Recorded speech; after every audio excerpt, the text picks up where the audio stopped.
وبعدين تعالى هنا يا زملكاوي يا طيب يا ابيض يا جميل. انت مالك انت ان انا فريق المليار وان انا بصرف وان انا معايا فلوس؟ انت بتعايرني عشان معايا فلوس وانت شحات ما معكش فلوس؟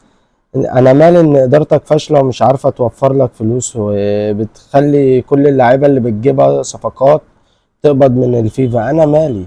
طب ما في هتقول لي يا عم، طب اللعيبه دي عملت ايه والفلوس اللي انت صرفتها دي عملت ايه؟ طب ما في فرق كتيرة يا حبيبي صرفت وما اخدتش اي حاجة. بإذن الله اتفرج علينا الموسم الجاي هنعمل ايه. في زي ريال مدريد اهو طالع موسمين ورا بعض موسم صفر وعنده لعيبة قد ايه وبيشتري بقد ايه. انت ما تعايرنيش ان انت فاشل وشحات وما معكش فلوس. وعلى فكرة انت كمان برضو جايب لعيبة بفلوس كتيرة وده في الموسم ده يجي 6 مليون او 7 مليون دولار.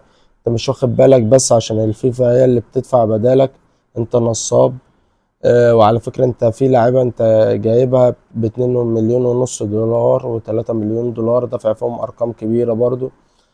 بس انت ما بتحبش تقول ده، انت عايز تقول ان انا لعبت كلها ب3 جنيه وانت فريق المليار.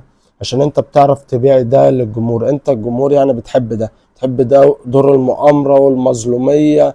رغم ان انا بحارب العالم كله وخدت بطولة، انا ما فيش زي انت بتعرف تمشي بده. دي سياستك، انا سياستي غيرك. انا ببقى متارجت ال5 بطولات. لو الاهلي جاب 3 ببقى فرحان بس مش فرحان قوي. انت لو خدت بطولة بتفرح فرحة اللي واخد 5 بطولات. انت بتعرف تفرح فعلا وتحتفل. احنا عادي. احنا ليه عادي؟ عشان احنا اتعودنا على كده. اتعودنا ان احنا لازم يبقى معانا البطولات كلها، ولو خدتها عادي انا ببقى مبسوط برضو بتاع. بس ما بولعش في الدنيا ولا اولع في ليه؟ لان ده العادي بالنسبه لي. زي ما مثلا اب بيجيب لابنه لعبه كل يوم، ما جابلوش لعبه النهارده هيبقى زعلان بس مش هيبقى زعلان قوي لان عارف ان بكره ابوه هيجيب له لعبه. انت زي الاب اللي بيجيب لابنه لعبه كل سنه بتبقى فرحتها غير. كل سنة بقى بتبقى قاعد مستني اللعبة دي وقاعد يعني فاهم، بتبقى فرحتها غير اللي بيجيله كل يوم. فاهم؟ انت لو ما جاتلكش في سنة هتبقى زعلان وكل حاجة، بس لما تجيلك في السنة اللي بعدها ترمي الفرحة وتقلب الدنيا. فهمت؟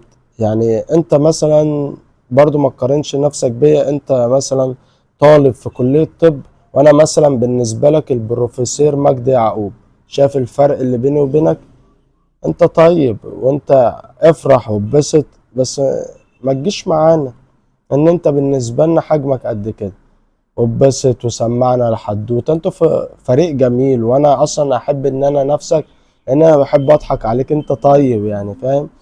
بحب ان انا رازي فيك وبتاع. اخويا الصغير اديله كتف كده ولا بتاع. اذا جبت بطولة افرح انا واتبسط واعمل لك فيديوهات واشير لك واخش اعمل لك كومنت. مش انت اللي فاهم، مش انت اللي ازعل منك او غير منك. انت طيوب صغنون بالنسبة لي.